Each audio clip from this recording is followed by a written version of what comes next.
Assalamualaikum warahmatullahi wabarakatuh. Kami dari kelompok 8 akan menjelaskan tentang materi yang mengenai ketahanan politik yang ada di Indonesia. Yang pada saat ini Indonesia masih banyak memiliki begitu banyak tantangan dan kurangnya strategi yang ada. Menjelang pemilu 2020, dinamika politik Indonesia kembali bergerak cepat. Berbagai partai dan tokoh mulai merapikan langkah, menjajaki koalisi, dan menimbang arah dukungan. Pergerakan politik Prabowo Subianto juga menjadi sorotan. Dengan posisi yang sudah matang, langkah-langkahnya ikut membentuk arah koalisi dan dinamika menjelang pemilu. Publik pun menantikan bagaimana peta politik akan berkembang sambil berharap proses tetap terbuka dan berpihak pada kepentingan masyarakat.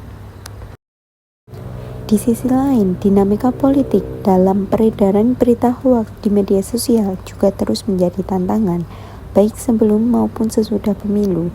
Informasi palsu kerap memicu kebingungan dan mempengaruhi persepsi publik. Karena itu, ketahanan politik Indonesia sangat bergantung pada kemampuan masyarakat memilih informasi serta komitmen semua pihak untuk menjaga ruang digital tetap sehat dan terpercaya. Dan kemudian muncullah Mahkamah Konstitusi memutuskan untuk menurunkan ambang batas usia calon presiden dan wakil presiden. Itu semua dapat membuka jalan bagi Gibran Rakabuming Raka untuk maju sebagai calon wakil presiden. Keputusan ini secara langsung menguntungkan Gibran, terutama karena hubungan keluarganya dan menimbulkan perdebatan soal potensi benturan kepentingan. Sementara itu, Presiden Jokowi menyatakan tidak ingin mencampuri urusan yudikatif, menegaskan independensi lembaga konstitusi. Mahkamah pun menyatakan pencalonan Gibran sah secara hukum dan keputusan itu akan dihormati sebagai kewajiban konstitusional.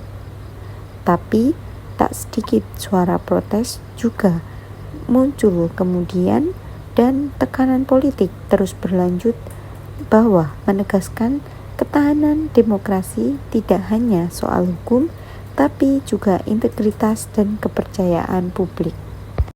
Pada akhirnya, menjaga kualitas politik Indonesia membutuhkan strategi yang sederhana, namun penting. Pemerintah, media, dan masyarakat perlu memperkuat literasi informasi untuk menekan hoaks. Transparansi lembaga hukum harus terus dijaga agar setiap keputusan dapat diterima publik. Sementara para aktor politik perlu membangun komunikasi yang terbuka, fokus pada gagasan, dan mengedepankan etika dalam setiap langkah. Dengan begitu, dinamika politik yang terus bergerak tetap dapat menghasilkan kepercayaan, stabilitas, dan ruang demokrasi yang lebih sehat. Dengan demikian, kelompok kami dapat menyimpulkan bahwa Indonesia itu masih perlu memiliki banyak strategi yang efektif dalam mempertahankan ketahanan politik nasional. Semoga kutipan video tersebut dapat bermanfaat bagi kita semua. Wassalamualaikum warahmatullahi wabarakatuh.